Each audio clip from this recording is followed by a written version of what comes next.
So today we'll go through the portion where we talk about the discussion between Arya Avalokiteshvara and Shariputra, where they discuss about the 18 constituents, the 12 dependent origination, exhaustion of 12 dependent origination, and the Four Noble Truth as being empty of intrinsic nature. So this is the portion. So I have just pasted the Tibetan version here. Today we will discuss this portion from here to here, where uh, Avalokiteshvara, so in the previous class, we came to the point, I think it was 2 classes ago, where Shariputra was asking Avalokiteshvara about how to stay in a deep and profound meditative absorption on the context of in the context of the profound meaning of emptiness. And so we started there. So today we're going to continue here. So, like we already know, that everything will be strictly based on language and vocabulary. We'll try to understand the Tibetan terms uh, as much as possible. And like I said, many of these terms will be there in many of the texts. So therefore, I hope that this benefits everyone when it comes to the vocabulary. And as the name says, we will be strictly focusing on vocabulary with addition of information here and there. So okay, so last class we also discussed about this very wonderful nature, very wonderful influence of the recompound particle when it is used with the first grammatical case. So so last class we gave a so during last class we started with 2 verse. Okay. So last class, what we did is we started with 2 verse, one to the Avalokiteshvara and the other to the Manjushri. Today, we're going to start with a uh, verse of dedication to the Guru. So when I say Guru, everyone can think about their own Guru. So therefore, just and today's line is in a way it's more the lines are more in a rhythm, it's more uh, shorter in comparison to those which I have written yes last class, but this is actually but still it's quite an interesting interesting setting here. It's a 7 syllable line, so each line is 7 syllable. Previous classes, some were 9, some were 11, and one was 13. So today today this verse is a 7 syllable line. Each syllable has seven. Each line has 7 syllable, and it's a dedication and devotion to the Guru. Okay, let me begin with the first line. That is Lama Tusum Kembala Chatselo, which means, and I will provide the English translation with the PDF. So everything I'll try to upload it as soon as possible. So most probably tomorrow or day after tomorrow, I'll try to upload everything. So if there is certain delay in uploading something, thank you for your patience, and I will do it as soon as possible. Okay, so Lama Tusum Kembala Chatselo, which means I prostrate to the Guru who is omniscient, who is knower of the 3 times, meaning that the one who knows everything that is in the past, the present, and the future. Now the verse, Lama Sangye Lamawa. Guru, you are the Buddha, O Guru. Tabdan Sherab Lamawa. The method and the wisdom are you. The method and the wisdom is you, O Guru. Lamdan Jebu Lamawa. The path and the fruition or the result of the path. Everything is you, O Guru. Lame Shavla Chatelo. And so I bow to your feet, O Guru. So, therefore, this is the meaning of these 4 lines. And then finally, Namo Guru Sarvagyana. Guru, you are omniscient. You are all knowing. So, okay, so today the portion is here. So here we will understand. So Sharipu, this is in here. Sharipu means Shariputra. So Ayushmant Shariputra. Tetavena Tomba Nila Su. So here from here, Su me Tsoa me Duche Nam me Namba Sheba me. So this this was the line that this is the line that relates to the line that we were talking yesterday. So where not yesterday, sorry, last class when we said that the the the the form is of the nature of emptiness, and emptiness is the nature of form. Where I also provided some reference from different text, and also some reference where I have provided the verse number, the chapter, and the name of the text, which if you would like, you can check. If anyone would like, they can check there. And the commentaries are also there. So those who are interested in commentaries, after reading the verse, you can directly write to me and I'll send you the name of the commentaries which are according to me, which I recommend. So just so theta vena means just like this. So theta vena means just like this. Emptiness, as it is said, is emptiness is empty of it's void of form, void of sensation, feeling, void of perception, void of compositional factor, and void of consciousness. So this we already discussed last time. So what was the idea was we talked about the fourfold emptiness, in which first it says that the form is the nature of emptiness. The second one line was the emptiness is also as the nature of form, and that form is not other than emptiness.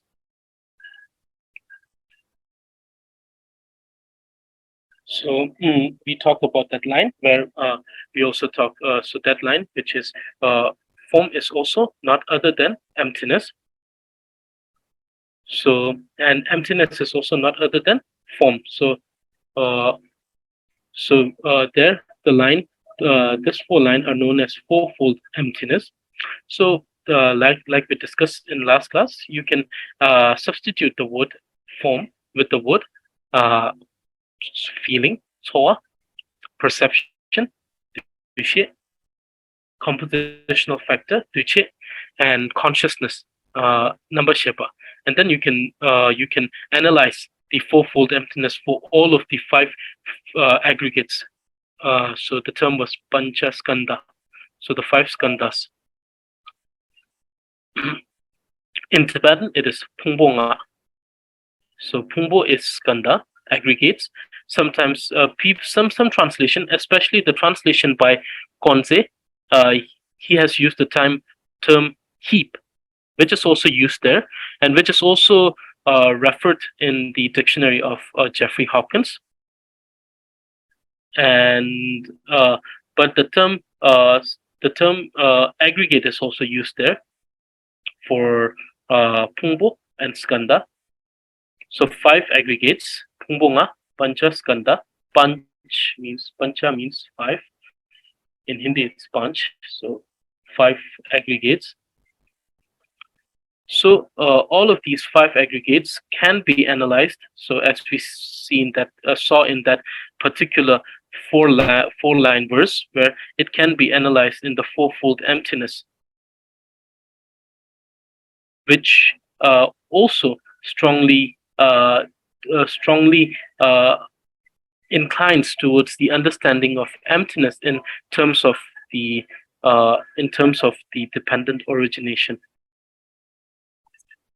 So this is what we discussed last time. So now from there, so here so here from here on, from here on, what we are doing is that what Arya Avalokiteshvara is telling is that now after the five aggregates not being even the five aggregates not being empty of intrinsic nature,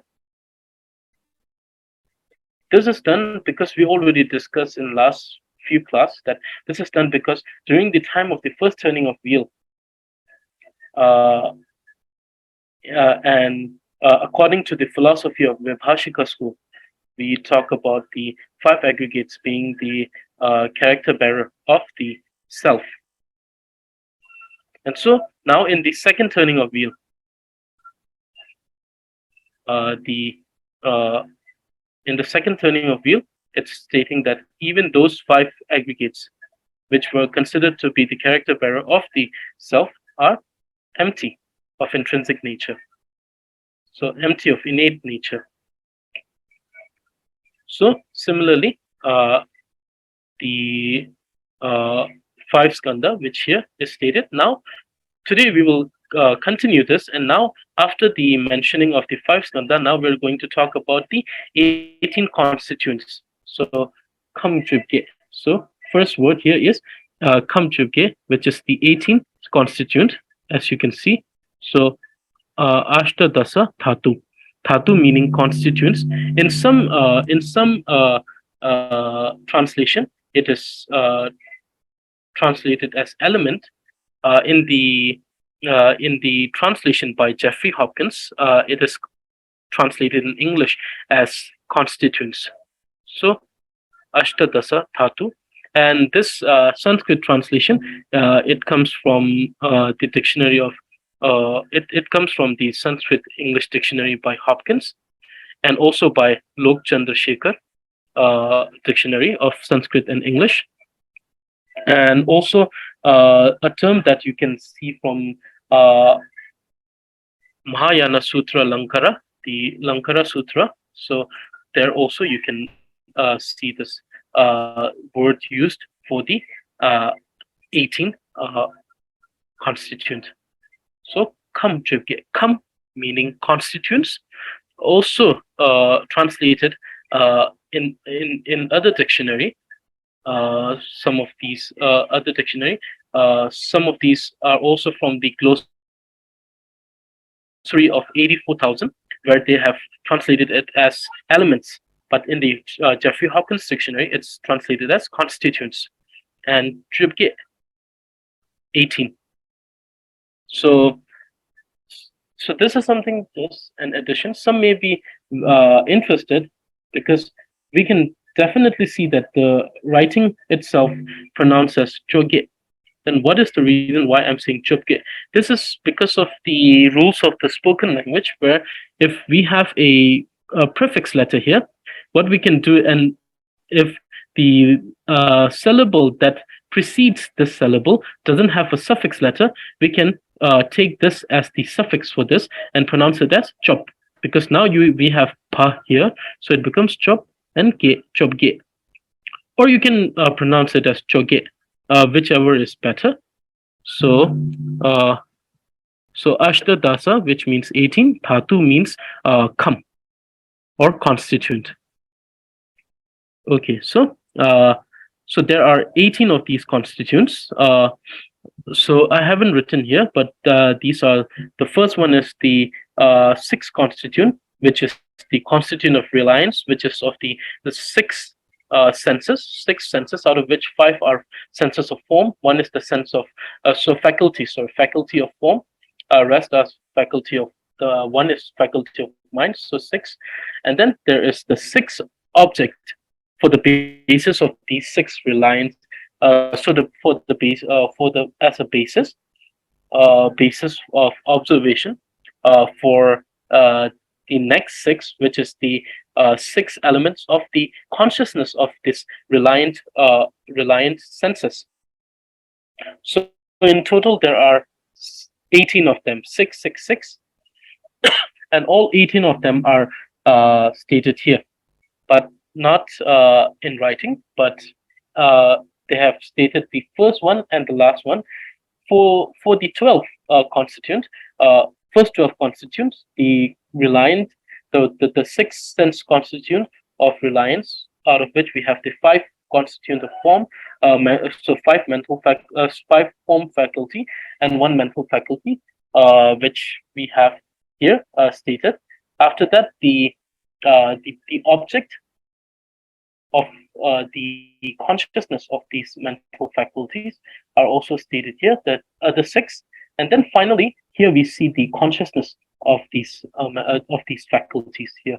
So in total there are 18 constituents. 666. So in total we have 18. Okay, so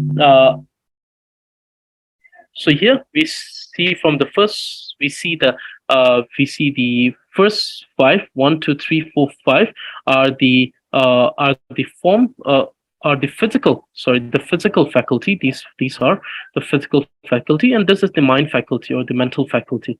So the first one, mig. So mig so mig means I in English.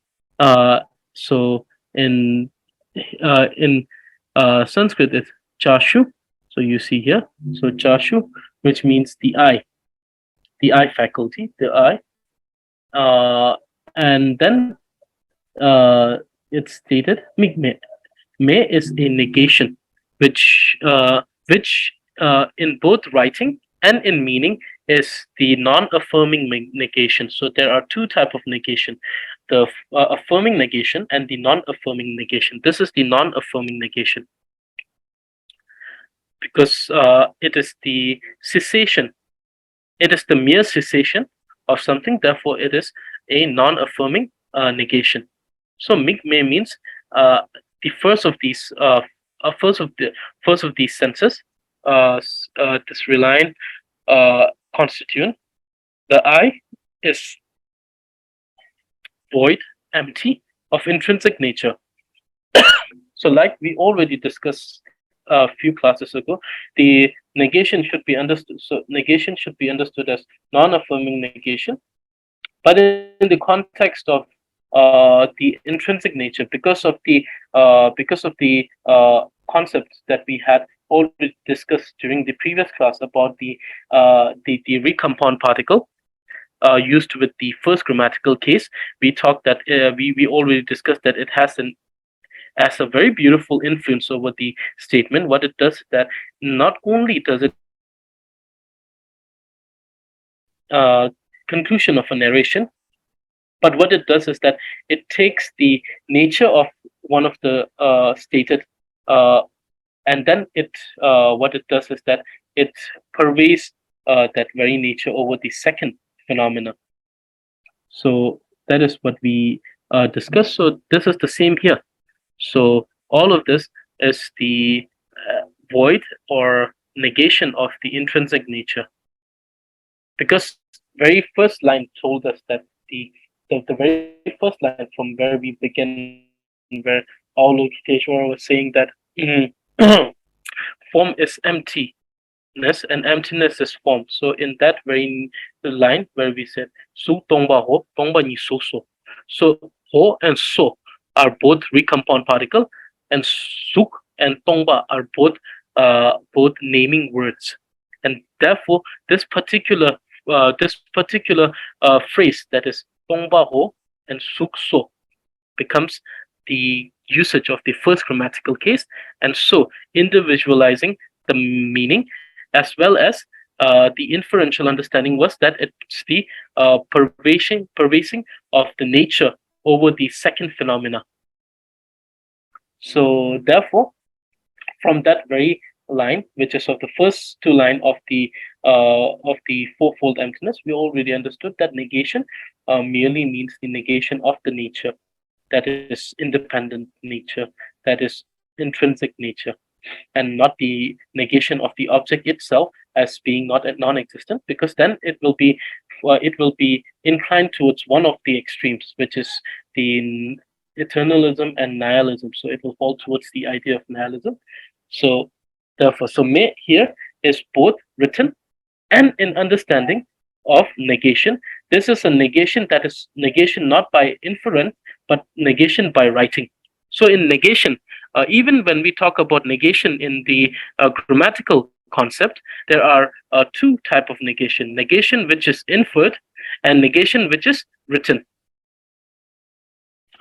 So inference of negation is done when two objects are mutually exclusive of them. Two objects are mutually exclusive.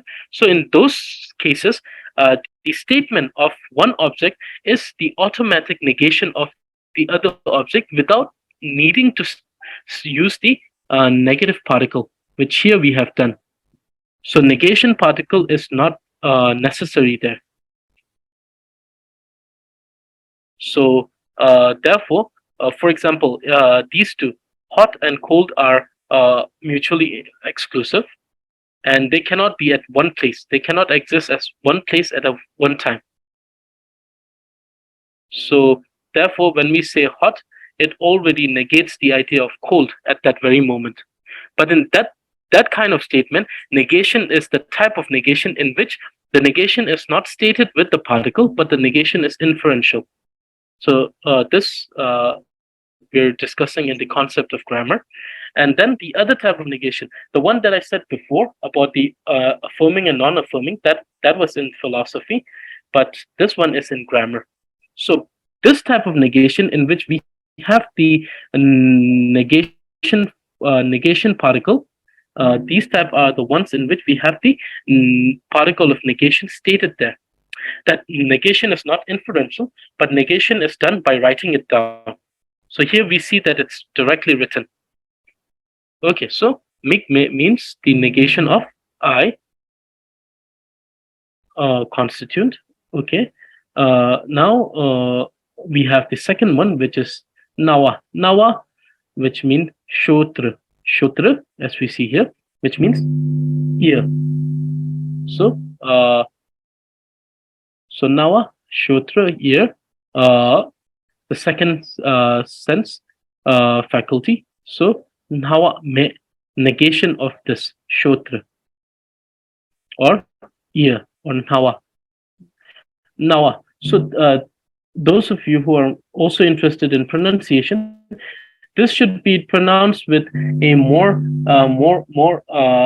bold sound. It should have a bold sound because of the header letter being the crown letter, as you see, being ra. So it should be na. So nawa. Whereas this has sa. So therefore the sound will become a little bit softer. Instead of nawa, it becomes nawa. Ha. Na. As you see that the sound also comes from the nose, so it's much softer. Whereas this comes direct from na. This comes much bolder. There is less air in the sound. So therefore, nawa and na. So nawa means ear. Shotra. Me is the negation. So now we're seeing that Avalokiteshvara, Arya Avalokiteshvara is explaining to Shariputra that each of these elements, each of these 18 constituents are also empty of intrinsic nature, which is the nose, grana. So it means nose. So grahana, which means nose. And because of the negation here, it means void of intrinsic existence of nature of the nose. And J is here jiva, tongue. So these are just vocabulary words. So since we already understood what the negation means, so no need to we don't need to repeat it again. So lu, which is kaya. So we have the three gates. The three gates are the body, the speech, and the mind. The three gates, kosum. The three gates, and the first one is lu, which is kaya. The second one is speech, vaka, and the third one is uh, uh, third one is mind, which is chitta or chitta. So kaya, vaka, and chitta. So here the first one of the three gates, or here the body or the body faculty. So lu me, body, kaya. Now these five are the physical faculty, and this is the sixth faculty, that is the mental faculty, that is he, which is mind. So he, manas, means mind.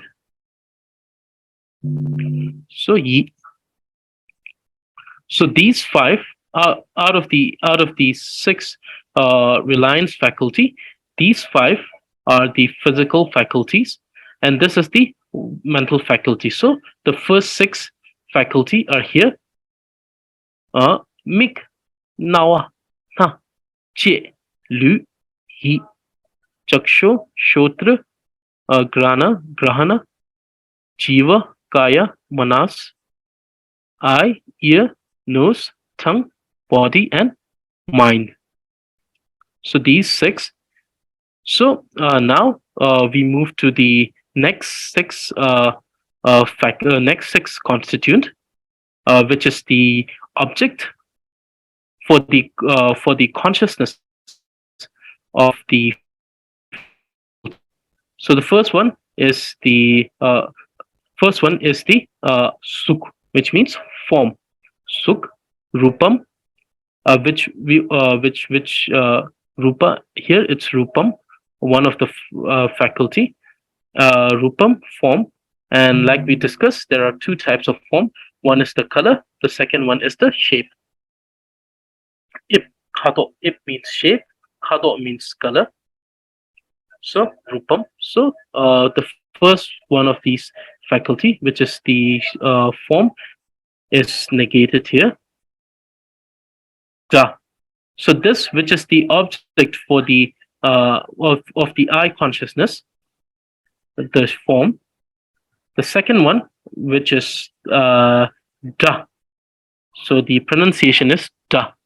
Shabda, shabd or shabda, uh, which means sound. So we know that. So the classifications are normally the pleasant and the unpleasant sound. So and so on. So shabda, da, the object for the ear consciousness, and then ti. Ti is the gandha, gandha, which means smell or odor. Ti. And negation here. This is the object for the nose consciousness. Ro. Ro is rasa, which means taste. So negation of rasa here, which is so rasa, which is the object for the tongue consciousness. Reksha, which is the object of touch or touch. So touch is also a translation for this, but this is not from the translation of the Jeffrey Hopkins dictionary. It is available as a translation from other. So all of these, when it's possible, are taken from the Jeffrey Hopkins dictionary, and some of these which are also taken from so some of these translations are also taken from the dictionary of so the words that are used by Konze, as well as the words from the dictionary of Alok Chandrasekhar. And these translation, most of these words are from the reference given in the Mahayana Sutra Alankara, and the Hopkins English Sanskrit Dictionary and Lok Chandrasekhar English Sanskrit Dictionary. So those who are interested, you can check these words in those two in those dictionary also. Okay, so Reksha, which is Sparshta in some dictionary, I have also found the translation as Sparsha, but I think this is more accurate because of the reference. This reference was given from the Mahayana Lankara Sutra, so therefore we have chosen this very translation for that. So Reksha, object of touch, or touch in some translation, also touch. Then ch, which is dharma, phenomenon. So every existing phenomenon is dharma. So phenomenon, and similarly, most of the, probably most of the translations are taken from reference to the Mahayana Sutra Lankara. So because of the reference to the sutra, these words, these very translations were written here. And then finally, Richa, is the object of the body consciousness. So body consciousness, Richa, and then Ch, which is the object for the mind faculty consciousness or mind conscious. So consciousness, so dharma. So these six, which are the uh, object-based constituent. So these six object-based constituent, which are the object for the six consciousness of the six reliance constituent, are also empty of intrinsic nature because of the negation here. Okay, so so now we see that these 12 has been stated here, but now it states that miki kam me pane hiki kam me. So that's the so these are the sensory these are the faculty, the six faculty, five physical and one mental faculty. These are the constituent of these faculty. So miki kam ne hiki kam. So the six constituent, uh, and so we see that these are written. This is written by the usage of ne, which is an inclusive particle. So what it does is that it includes everything between the first and the last term. For example, we can say that Kyakhar ne phe parto, which means from India to Tibet. So any country that comes in between is already included in this. So inclusive. Chigne kya partu, from 1 to 100. So every number between 1 and 100 is already inclusive here. So we are using the same inclusive particle here, ne. So for the particle ne, which is one of the connective particle, it is used as the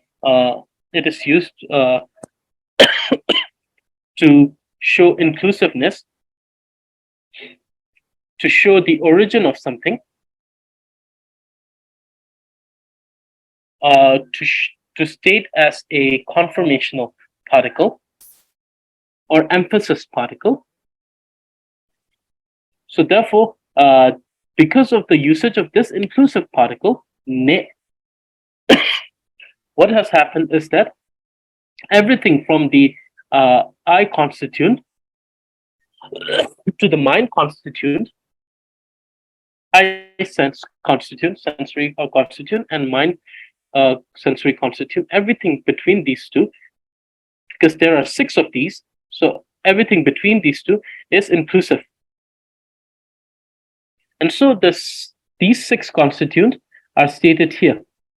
So the first one is Mikikam, which is eye constituent. Mikikam. Chakshur Dhatu. So Chakshu, which we already know means eye. So Chakshur Dhatu, eye constituent. And Navikam, which is ear constituent. Shrota Dhatu. Then the third one is Hekam, which is Grana Dhatu, nose constituent. Then the fourth one is Chekam, Jiva Dhatu, which means tongue constituent. The fifth one is Luikikam, Kaya Dhatu, which means body constituent. And then Ikikam, which means Mano Dhatu, mind constituent. So these 6 are the reliance constituent. The first 6 that we discussed, these six are simply this sensory faculty, but these 6 are the constituent of these 6 sensory faculties. So these are the constituent of the eye constituent, ear constituent, nose constituent, tongue constituent, body constituent, and mind constituent. So these are the 6. So in total we have 12 now. So we see that the constituent of the ear constituent to the body constituent, these 4 constituents were inclusive between the eye constituent, Mikikam, and mind constituent, Hikikam, by the usage of inclusive particle ne. Mikikam ne, Hikikam. Mikikam mepane, Hikikam me. So this is the void of intrinsic existence of the constituent of the 6 constituent from the eye constituent to the mind constituent. So now we have the first we started with 5 aggregates and then the 6th sensory faculty. Then afterwards we went to the 6 object constituent. Then the 6 reliance constituent. Now the consciousness constituent of the 6 reliance constituent. So we see that higi number shebe kamgi partu yameto. So now higi number shebe kamgi partu. Now the inclusiveness is done in a different way. Before we saw that the inclusiveness was done by this inclusive particle, where we had the first and the last element of the or the first and the last constituent, and everything in between was inclusive. Here we are using the same concept, but now with a different term, different word, which is par, which means partu, which means in between. But with also that we're using this hung, which is also inclusive particle. So now with the usage of hung, what we're doing is that what we have done is that now we have stated only the last of the consciousness constituent. And that we have said that even till or even till the last constituent, every one of these consciousness constituents are also empty of intrinsic nature. So the inclusiveness is shown by this very particle, hung. So partu hung. So the very phrase partu hung is used as a inclusive, as is used for inclusiveness here, which in this case was done by this particle. But in contrary to this, what happened is that when we have to use ne, this inclusive particle, we see that we have to state both the first and the last element of a statement. Whereas when we use partuang, what happens is that we can only state either the first or the last, or in some cases, last only. And everything that is to be included till this last point, everything that is an element of this, element of this set is included here.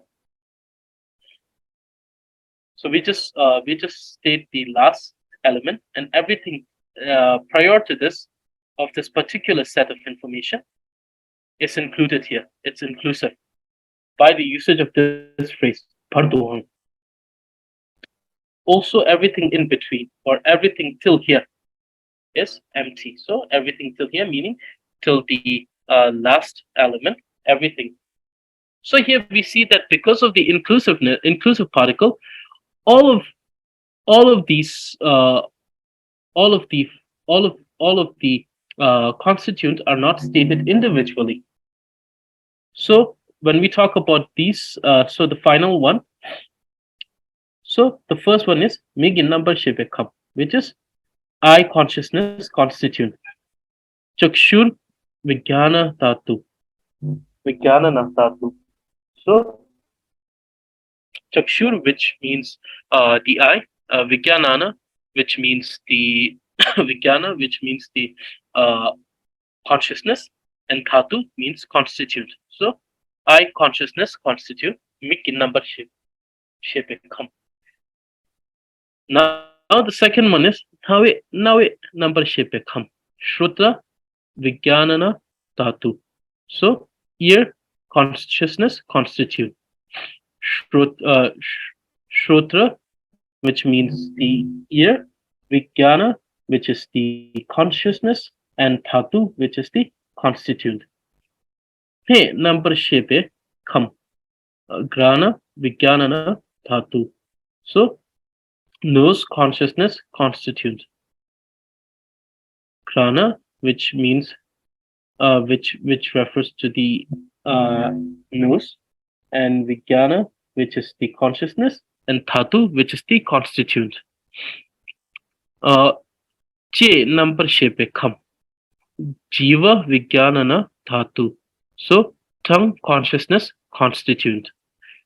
Jiva, which is che, tongue, Vijnana, which is number shepa, consciousness, and then Dhatu, which is come, constituent, and Luig number shepe come. Kaya Vijnana Dhatu. So body consciousness constituent. Kaya, which means body, Vijnana, which means number shepa, Dhatu, which means come, constituent, and then final of these 18 constituent, Hig number shepe come, Mano Vijnana Dhatu, mind consciousness constituent. Mano, which means mind, Hi, Vijnana, which is number shepa, consciousness, Dhatu, which is come, constituent. So mind consciousness constituent. So Mano Vijnana Dhatu.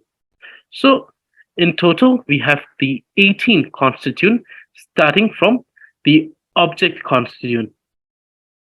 Form, Sukh, Rupam, Dra, Shabda, sound, Ji, Gandha, smell or odor. Both of these translations are available in Hopkins Dictionary. Ro, Rasa, taste, Riksha, Sparshatavya, object of touch, Ch, dharma, phenomenon, Mikikam. So these are the 6 object constituent. Now the reliance constituent of the 6 sensory faculty. First is Mikikam, Chashuratatu, eye constituent, Navikam, Shrota Dhatu, Shrota Dhatu, ear constituent, Nekam, Grandha, it is Grana Dhatu, nose constituent, Che come Jiva Dhatu, tongue constituent, Luki come Kaya Dhatu, body constituent, and final of the reliance constituent is Iki come Mano Dhatu, mind constituent. Now the final of the final of the three sets of six of the constituent, the final one, which is the consciousness of the faculty, Migi number Shebekam, Chashuru Vijnana Dhatu, eye consciousness constituent, Nave number Shebekam, Shrotra Vijnana Dhatu, ear consciousness constituent, He number Shebekam, Grana Vijnana Dhatu, nose consciousness constituent, Che number Shebekam, Jiva Vijnana Dhatu, tongue consciousness constituent, Luki number Shebekam, Kaya Vijnana Dhatu, body consciousness constituent, and finally, last of the final and the last of the 18 constituent is Hiki number Shebekam, Mano Vijnana Dhatu, mind consciousness constituent. So all of these 18 constituent are also empty of intrinsic nature. So this is stated here.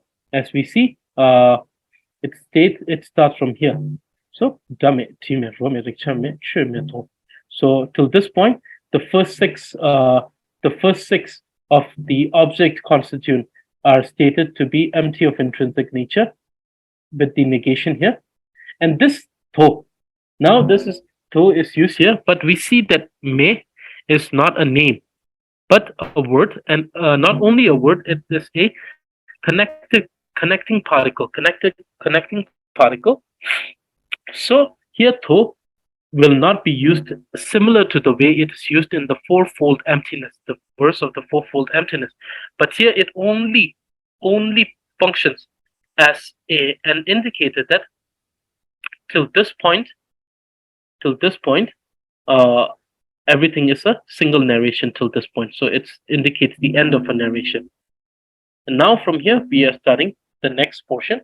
So the next six, so from this line, Migi kam me bane hi kam me, here we are using the inclusive particle, which tells us, which includes all of the other four reliance constituents of the sensory faculty. So here we see that it's used. There is the usage of the of the inclusive particle to include all of this. So it starts from the eye constituent, and then the ear constituent, the nose constituent, the tongue constituent, the body constituent, and finally this one, which is the mind constituent. And to this point, we see that with the usage of the negation, all of these are empty of intrinsic nature. And so then after that, the final set of the six, which is the consciousness of the sixth faculty. So here we see that the inclusiveness is done by the usage of this phrase partuang, which means till this point also everything is empty of intrinsic nature. So till which point? Till the point of the Yigi number Sheba, which is the mind constituent, mind consciousness constituent, Mano Vijnana Dhatu. So till this point, meaning all of the constituent till this point is empty of intrinsic nature, which is first the eye consciousness constituent, Migi number Shebekam, Chakshur Vijnana Dhatu, and then Nave number Shebekam, which is ear consciousness constituent, Shrotra Vijnana Dhatu, and He number Shebekam, which is nose consciousness constituent, Grana Vijnana Dhatu, and Che number Shebekam, tongue consciousness constituent, Jiva Vijnana Dhatu, Lugi number Shebekam, which is body consciousness constituent, Kaya Vijnana Dhatu, and finally the final of last one of the 18 constituent, Igi number Shebekam, which is mind consciousness constituent, Mano Vijnana Dhatu. So till this point, Yingin number so till this point, we see that the same usage of the recompound particle is used here to show the end of a narration. So till this point, the six reliance and the six consciousness of these reliance constituent the constituent of the consciousness of these six reliance constitute are all empty of intrinsic nature. Till this point, we understand this.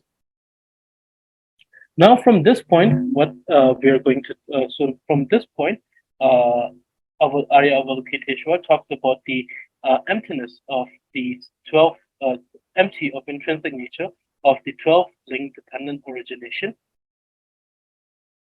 and the depletion or exhaustion of the 12 link dependent origination being the nature of emptiness.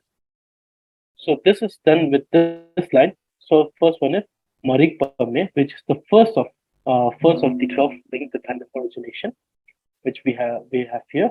So Tindayala Chungni, which is the 12 link dependent origination, Pratetya Samutpada. So Pratetya Samupada, which is the 12 link dependent origination.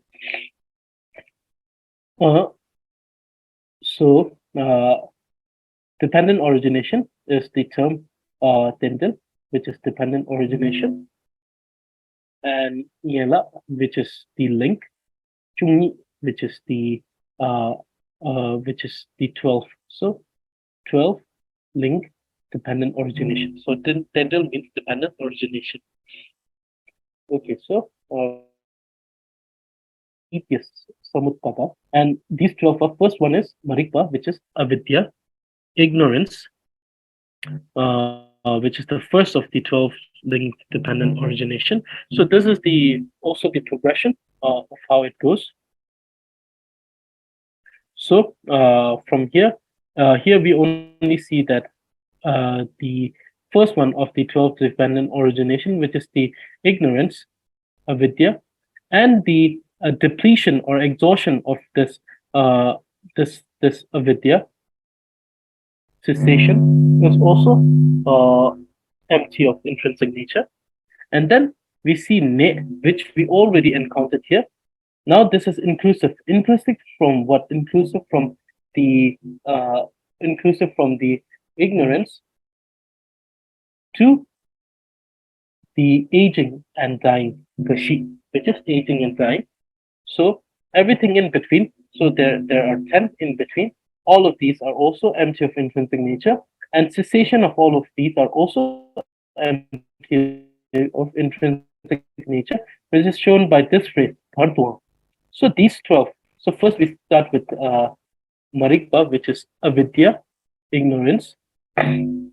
Second is Tujekile, which is samskara karam or karma. Samskara karma, which is connecting karma. Namshe, which is Vijnanam, consciousness. Mingsu is Nama, Rupam, name and form. All of these terms, I would like to say again that all of these terms, if you are interested, are in the dictionary of Jeffrey Hawkins. And if you want more reference to this, then definitely please check the translation of the Heart Sutra. As well as you can also check the Mahayana Sutra Lamtara. And then Keche Ayatanam, sources of perception. Rekpa, Sparsha. So this is Sparsha, touch or contact. Sorwa, Vedana, feeling. So we had the same in the Panchaskanda, where we talk about the Vedana Skanda, Soya.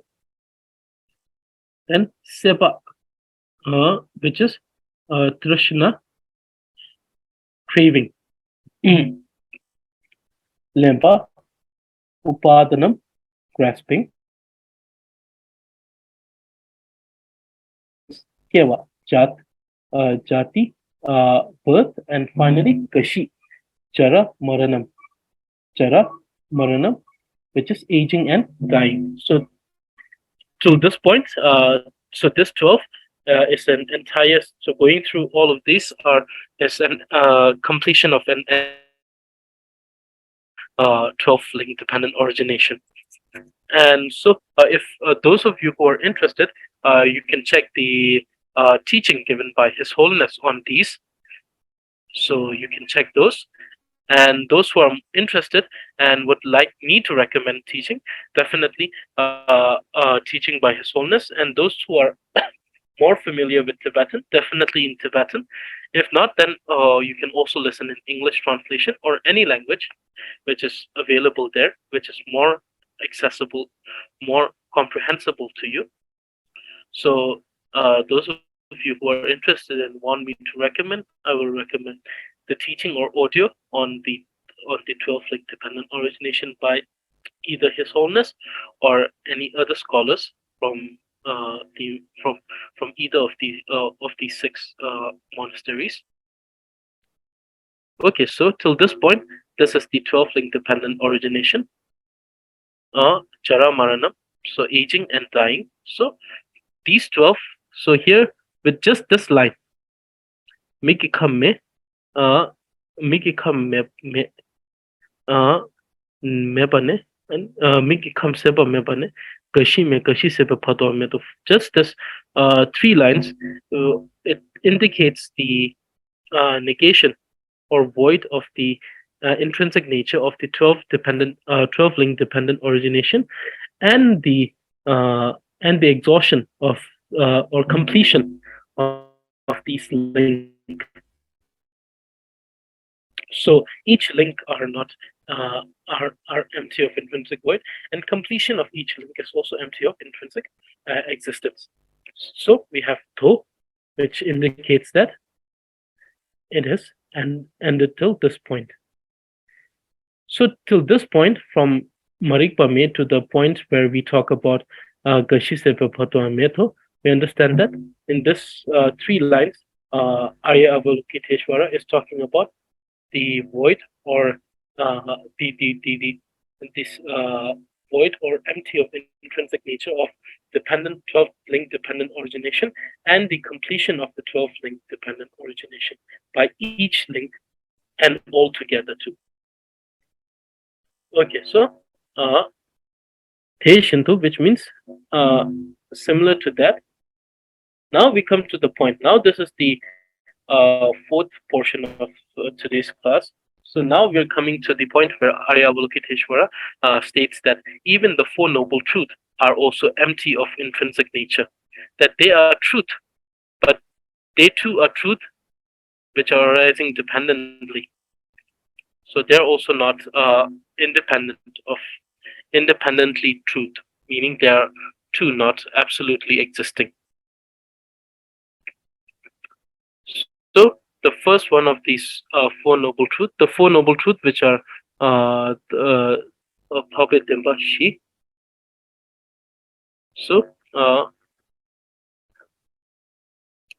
first one of these four is Dungawa, which means dukkha. So here we have the first one, Dungawa, which Dungal means dukkha.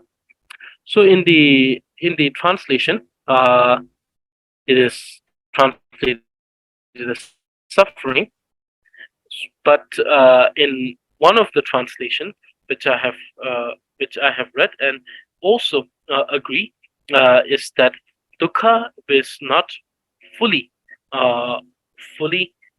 understood by just the term suffering, because it is a term that is that encompasses not only the physical or mental suffering, but it also talks about other things. And when we say suffering, most of the time we only refer to the suffering of suffering in many cases. And the concept of the suffering of change and the all pervasive suffering is not so, as we say, all pervasive suffering. Those concepts are not are the concepts which are not fully understood by this term suffering. So therefore, sometimes in one of those translations, where the commentary on that translation was written, it was written that it's better to keep it as dukkha. And also in Tibetan, when we say dungan, we don't talk about pain or mental agony only. We talk about different aspects. And we also talk about the all pervasive uh, suffering and the suffering of change. So therefore, since this very word is unable to be able to explain and represent all of these meaning, so it is sometimes better to keep these words by them as they are. So dukkha. Now the second noble truth, which is kunchung, samudaya, which is origin of suffering. So this translation from Hopkins Dictionary. Uh, Another dictionary. I think this is most probably either Rumjung Ishi. They have they have written the translation as source. So they are also using the word source. The Hopkins Dictionary is using the word origin of suffering. So samudaya, kunchu, the source of origin of all suffering. And then the third of the noble truth is kopa, which is nirodha, cessation of suffering, end to the cycle, the 12 link, 12 link cycle. So kopa, nirodha, cessation of suffering, and then finally lam, marga, path. So till this point, we understand that all of these four noble truths are also empty of intrinsic nature. That even though they are the noble truth, they are not absolute. That they are still dependently arising. So, so we will discuss only till this point today. Uh, so, this is the terms that are in this particular uh, this particular paragraph that we have taken from the Heart Sutra. So I hope that this clarifies a bit on this. And if some of you are thinking that why we're not going in detail about some of these things, and that's because, like we already said, the class is inclined more towards understanding the term and in the grammatical aspect of the text in Tibetan language.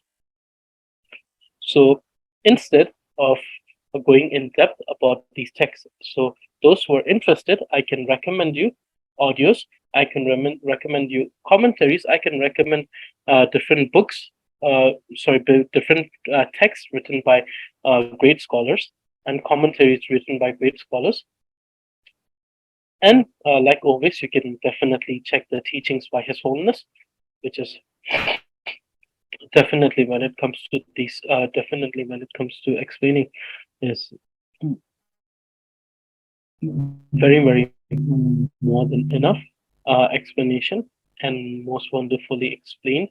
So definitely you can go and check those when it comes to the meaning. And so therefore in this class we will not delve too much into the meaning, but then when we come to the things like the usage of inclusiveness, then I have to clarify what is included here. And when it comes to the concept of negation, I have to clarify in the concept of negation in both grammatical concepts as well as the negation itself. Just an introduction of negation there. So we haven't gone in depth about the affirming or non-affirming negation. So the more important thing here is to understand the other concept of negation, which was in the context of grammar, which talked about a negation with the usage of the negative negation particle and negation without the usage of negative and negation particle. So simply stating it without the usage of the particle. So these are only possible if you're talking in context where the where two phenomena are mutually exclusive of each other. Not only mutually exclusive to the point that they cannot exist at the same place at the same time. So those type of negation, in those type of mutually exclusive cases, just by mentioning one, the other is automatically understood to be negated, like hotness and coldness, like virtue and non-virtue. So things like that. Okay, so we have completed today's class to this point, to this portion. And before I read the final verse of dedication, if anyone has questions, especially on the grammatical concept relating to today's text, please ask away. I will have two questions if anyone has questions. So if anyone has questions, please ask away. Lasso, thank you. Gesovan, Yes. now to you.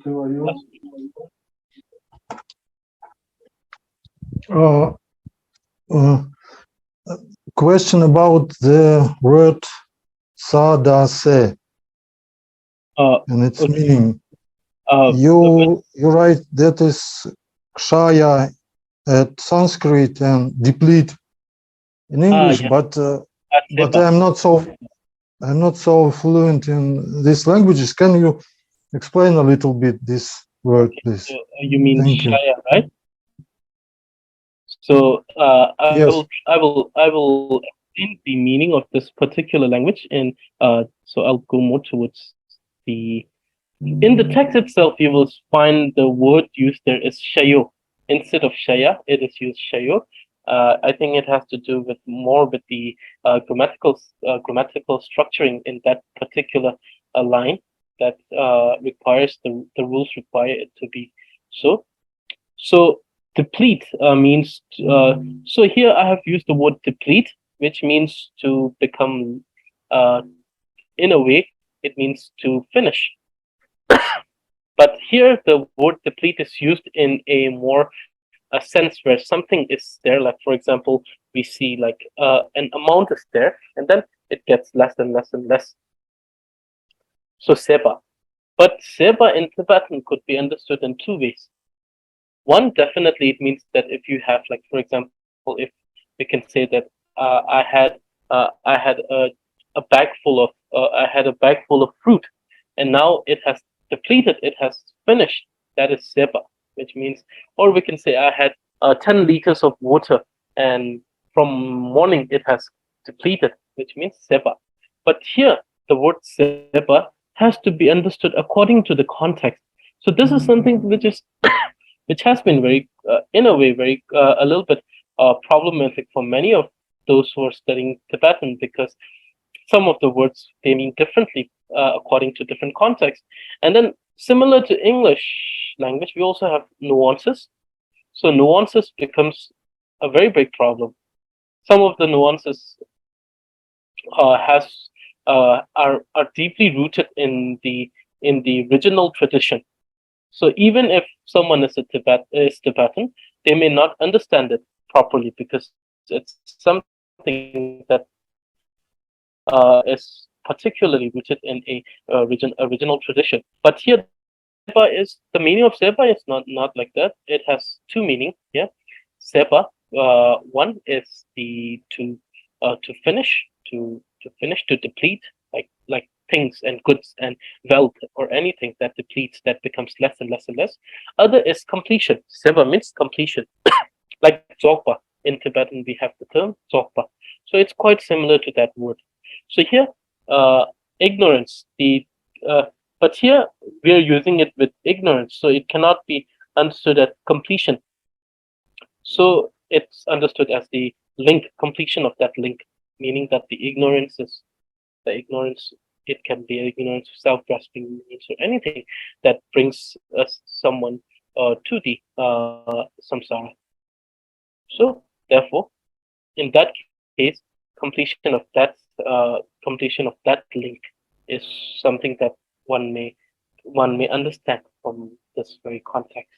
But when we say completion, but then when we say that here, Marik Pasepa means the if we take the other meaning and say that this means the depletion of ignorance, then the problem arises, because if that was the case, then there was no need to talk about the cessation, because it is in a way talking in a similar context, saying that uh, the third noble truth, which is of the cessation of suffering, which comes from the cessation of self-grasping ignorance.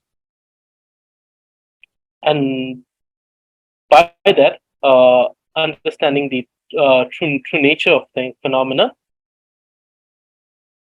here we cessation itself. So there is no need to state it twice.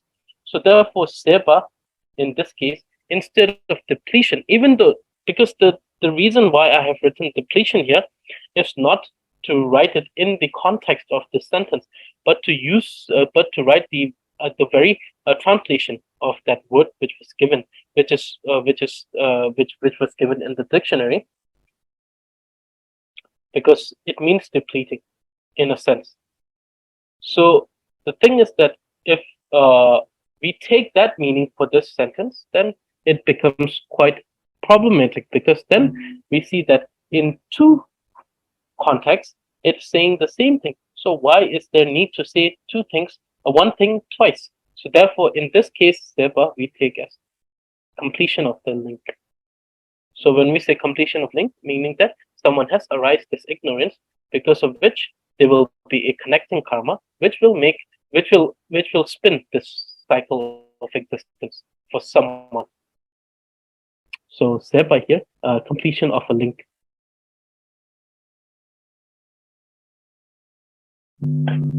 Okay, so if you need more elaboration, I have many questions of you that I have not answered till this point. So sorry for the delay. I will answer everything. So I will answer everything, and if you need more clarification, I'll do on this one. Very wonderful questions. I enjoyed the questions that you asked very much. So therefore, so thank you for the patience because of my delay in answering, but definitely I'll answer that question of yours. Okay, so so I think we will call it a class today. So just one question, it seems that I have time for. So therefore, please listen to it again, and then if you have more questions, please ask me.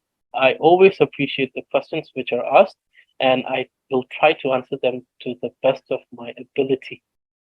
So, so now before we end this, like always, I will read the verse of dedication to form an auspiciousness, and then finally a small confession. That's it. Okay, so and the English translation of all of these will be available on the PDF that I'm going to send in the group along with the recording. So therefore, those of so this recording will be available by tomorrow or day after tomorrow. Okay, so now I will read the verse of dedication, and the translation will be available for the in the next PDF of this same file. So Gewati Dada Broken, Lama Choki Shona Brokune, Lame Lambda Kemba Rokutu, Lame Gowanyu to Toba Show. So by the power of the merits, by the merits by the power of the merits accomplished by all of us, may I, so in your case, please think of yourself and all the sentient beings, reside or settle at the feet of the Guru, the most excellent Guru, which is, so think of your own Guru at that point. And by this, may I be able to work hard in achieving the path and the wisdom and the mind of the Guru. And by that, as may all of us soon attain the highest state of the Guru. And then finally, so Namo Guru Sarvajnana. The Guru is the omniscient one. The Guru is all knowledge. Every knowledge is Guru. Okay, so after that, the small confession that I always do before completing the class.